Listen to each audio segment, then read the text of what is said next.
Hey, guys. David, I'll start with you. If you could, right after the Wisconsin game, where you were at with your hamstring, obviously it was that week had been, will he be able to play or not, and just how much you healed immediately and what you did right after that game to get where you are now. I think trainers and strength staff did a great job with me and working with me and making sure I had everything I needed, and spending those extras hours with me after practice and making sure I was there on time and just being really committed to me. So, right now I feel great, maybe better than I have all season. Matt, I was just curious, Missouri's had a pretty good defense, in a pretty good league. You guys have been a little bit more one-dimensional, with the run game. Do you expect to pass a little bit more, maybe test them since they've had such a good run defense? Well, at the end of the day, we're going to do what we feel we do best. There's no doubt, Missouri represents themselves very well in the SEC. Everybody wants to talk about Alabama and LSU defensively and people like that. And I think, you need to add Missouri into that conversation. We're going to have our hands full, and it's going to be a challenge. But, we're not going to try and radically get out of who we are and what we do. We just feel like we need to do it really, really well. David, just talk a little bit about the opportunity for the seniors, not only to win in your last game, but maybe set yourself up for the next level with an impressive performance. The biggest thing for us right now is just coming down here, enjoying each other as teammates, and also leaving with a win. And if everyone plays good, then the future relies on itself. So, right now we're just enjoying each other. It's big for the young guys to get those extra practices in to build confidence going into spring training and spring workout. So right now, for guys like me and Botticelli, who are coming off 2 consecutive bowl losses, the biggest thing for us is to come out of this game with a win. Matt, this is for you. Did you feel there was a shift at receiver and what you're doing with receiver midway through the season? It seemed that KJ and Isaac got a lot more involved in the offense as you went along in those last 6 games. I don't know if it was necessarily a shift as much as it was just how the season evolved. And would have liked to have gotten those guys involved earlier, but kind of the way everything else evolved along the way, felt like it was a good time to get those guys in different parts of the game. Obviously, with KJ, with the jet sweeps and the underneath stuff, and then Isaac's really done a nice job towards the end of the year being a deep threat for us. And when you start developing something and you establish something, then you can branch off on it. And I think it took us a while to establish run game-wise where we wanted to be. But then once we did, then those complementary parts started to come in, the deep ball, the jet sweeps, those kind of things. So I think that was more of their involvement was more of a byproduct of where we were, bigger picture as an offense. Coach Claeys, Alex Keith, I know he kind of started the season for you guys at DN and then got derailed a little bit by that knee injury. When he is healthy, what can he kind of bring to the line? He's a very explosive player. We play with a little bit smaller defensive ends. I think a lot of that you have to be able to get some pressure on the passer. And when he's healthy at full speed, he's a very explosive kid, and he's a good player to go against the spread offenses. Cam, over here. You've talked so much all year about how special this is for you, this last season and your last chance to kind of wrap up your tenure here. Just where's your head going into what is the final chapter of everything you've written here at the U? Unexcitingly enough, my head is in the playbook and in the defenses that we've installed this week. It's in the film room watching Missouri in their conference play and in the conference championship.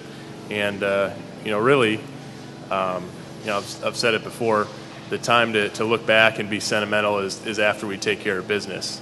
You can't help but look back on our journey and everything we've invested, from going from a 3-9 football team to now having the opportunity to compete in the Citrus Bowl. We would love nothing more than to send our seniors home with a win. Question for both Cameron and David. Along those lines, it's going to be New Year's Eve, and around the world people be counting down and all that. Have you guys thought about is that just going to be like a Friday night? Haven't seen how you guys prepare, where you're you're in your hotel going through those meetings, and then do you just, shut it down early, basically? Yeah. Obviously the hotel that we're in is a lot bigger and a lot nicer, and everything's on a bigger stage. But I think at least for me personally, and David can speak to this as well. But the key to performance and being successful is having a routine. And you're exactly right, Joe. Getting to bed early. I room with Gary Moore. He's a true freshman for us, and I give him a quiz on the defenses that we've installed before we can go to bed. So you find a routine and you stick to it, and I think that's exactly what we'll do here at the Citrus Bowl. Yeah, and the same with me. And I think a lot of guys would agree that it's more exciting to be getting ready for a football game on January 1st than it is to, hanging out with friends and watching games. So I think guys will be excited and ready to go just in that fact, with it being such a great bowl and an opportunity to play on the big stage in front of a lot of people and just prove how good we are. So, I think guys will definitely be excited and they'll have their routine, but at the same time, they'll wake up and they'll be ready to go. Matt, it seems like everywhere Jerry Kill goes, he really takes that program to the next level. What do you kind of credit that success he's had to? I think he does a fantastic job of understanding the situation that he's going into, and he's a very good reader of people. So he's able to look at a situation and say, okay, what direction does this need to go? How do we need to build this thing? And then he surrounds himself with people that are going to be able to do that. Not just, a lot's been made of the core group of assistants, but it goes a lot deeper than that. It's equipment people and media people and everybody who touches the student athletes on a day-to-day basis. He wants to make sure those people are all heading in the same direction. So he makes a lot of hires when he gets somewhere with the idea that it isn't just about the actual football part of it, but the whole experience for the young men. And I think that really helps, because then when you start recruiting those young men to come to your program, they see that it's more than just between the white lines, and that helps you build that program even quicker. Matt, what's been your impression of Missouri's defensive line, and how does their talent up front compare to the best teams you've played in the Big Ten? Well, on bowl selection Sunday, I didn't have any gray hair, and then I started watching their front four. So it's things have changed significantly. But you know what? I'm not afraid to say they're going to be the best one we face all year as far as all four guys, and they have real good depth, and they're going to keep coming after you. And so with that in mind, I know it's going to be the SEC versus Big Ten type of mentality. And one of the things I would say about them is, even though they're polar opposite as far as philosophy goes, we've always had a tremendous amount of respect for Iowa's defensive line because they play so well technically. So a big point we made that week was we've got to do great fundamentally. And Missouri's a 180 as far as what they do defensively, but it's the same kind of mentality. If we're not right on line with everything we do technique-wise, Missouri's the kind of front that they can make you look bad in a hurry. So that's been a huge point of emphasis right from when we started preparing for Missouri. Is we're going to have to be really, really sound, and we're going to have to really get back to our fundamentals and our basics. Because if not, like I said, they can make you look bad in a hurry. And Tracy, just talk about obviously the coaching just situation in the game, how it will be different from maybe the Texas Bowl. Obviously, Coach went out of the field after halftime last year, but this time, he's going to be on the field. He's going to be engaged with everyone, and what that difference will be like. Well, I get to have my Coke while I sit there and watch a game, that's for sure, not having to be on the sidelines. So, but besides that, our regular normal routine, even though it is a bowl game, you try to, as Cameron said, is put all in perspective. It's another game, prepare for it, and game day should be the same. And what's happened in the past will have no effect on the game. It's how well we've prepared and how well we play will decide how successful we are. Cameron, over to your left, right here in the front. Thank you. Can you talk a little bit about what you've seen from Missouri on tape and what you're impressed with and some of the big concerns that you have going into this game? Absolutely. They have their quarterback is a very dynamic player. He can make plays with his feet and his arm. Their offensive line is technically sound. You watch the film and there aren't any, oh shucks, blown protections. The quarterback will put the ball in the air and let his receivers go make a play for him. And, they've got two very athletic and very talented running backs. That all being said, we won't relent. We've invested a lot in getting here. Every opportunity that we've had has been earned the hard way. And, I'm excited to compete against a quality opponent in the Citrus Bowl. Matt, sorry, right here. I just wanted you, could you talk a little bit about Drew Goodger? And, obviously he's a guy who hasn't, made a big impact on the field necessarily, but what he's meant, what he's been like with the program in his 4 years.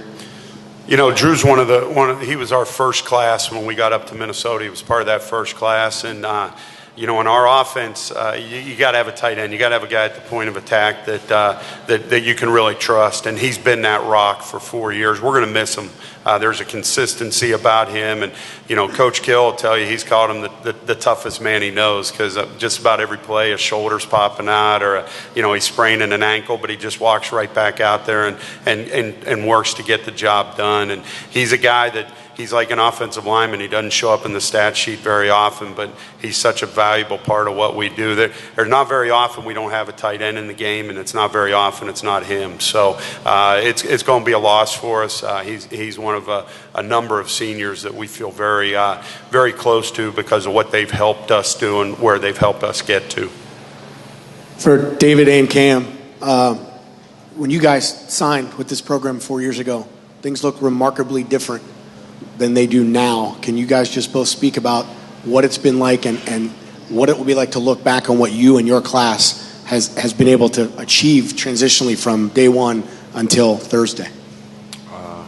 I think it's just been an amazing run to come into a program that's, not so good at first, and then be a part of something, a culture, to change the culture and, play a role in that and meet great guys and a great coaching staff along the way that's not also there for you on the field, but they ask you about your day off the field, and they're actually concerned about you and what you're doing in classes. So, when you're surrounded by so many good guys and a great coaching staff and a bunch of guys that work hard together, it's just amazing how fast and how quick a program can turn around from what it was to what it is now.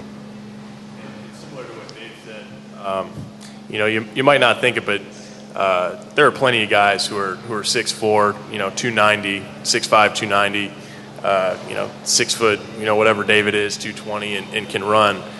Those guys aren't rare in our country.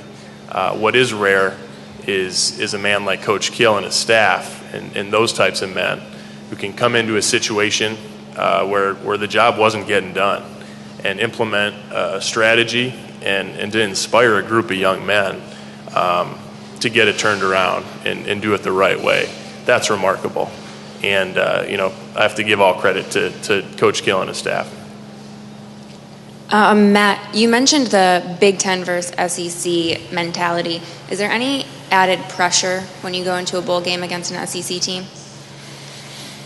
You know what? I don't think internally. It's just, it's the next opponent that fortunately we've been, chosen to play in this game. And I really like how our guys have prepared. We haven't made any reference to that. It's has a lot more to do with we're playing a really good football team, and whether it's an SEC team or an ACC team or what have you, both Cameron and David have made mention of it. We're on an 0 for 2 here as far as bowl games go, and it's really important, I think, in the development of our program that we go out and we play and work to win a football game on a big stage like this. And the fact that it's an SEC school. I think a lot of other people would make a lot more of it, but we're just breaking it down to, those individual battles of the one-on-one, and we've got to try and find a way to win those. Tracy, how well do you know Dave Steckel, and just, when you guys visited their program and all that, just knowing that he's moving on after this, like just kind of your level of respect for him and all that? Well, he's been successful for a long time. He's paid his dues as an assistant and worked his way up, and we got promoted at Missouri. He's done a great job defensively for them, and as assistants, all of us would we're extremely proud and happy for him to get a chance to be a head coach. I mean, that's a neat thing at this time in his career, and we've coached that conference before, and Dave will do a great job at Missouri State. So anytime an assistant coach gets promoted up and gets a chance to be a head coach, I think that's a great thing. This would be for the coaches in preparation for the bowl game. Did you watch back here? Did you watch Missouri, Indiana? We watch them all, and we watch them all a lot. So, yes. I mean, same thing. We watched every ball game. You have enough time. That's something you usually don't do during the regular season, but with the bowl, you have a chance to watch every ball game. So, yeah, we've watched every ball game. You're familiar with Indiana. What did you think of that game? It still comes the same thing as being able to tackle and defensively is the spread teams, as you've seen last night in the game that was here, is that if you don't tackle well against spread teams, you're going to be in for a long night. I mean, that's the philosophy behind it, to spread the field and make you defend it all. And, there just happened to be two spread teams going against each other. And, Indiana was pretty much at full strength. And I think Indiana would have had a much better season had they not gone through the injuries that they went through. And especially in a spread, you lose your quarterback, and that's what that offense is built against. So it's hard to take a lot away from it, try to compare it, because I think, like I say, Indiana would have been a much better football team had they not lost their quarterback. David and then Cameron, basic question is, what would a win mean for your program? But just in your own mind, have you visualized what it would be like on, Thursday mid-afternoon to, you guys are celebrating a win over a SEC team?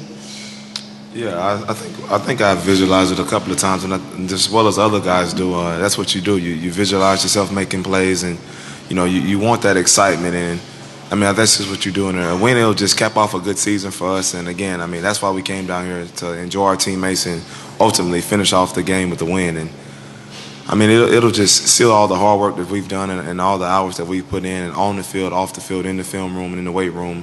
So, I mean, no one wants to leave with a bad taste in their mouth. And for us being seniors, we definitely want to go out with a win.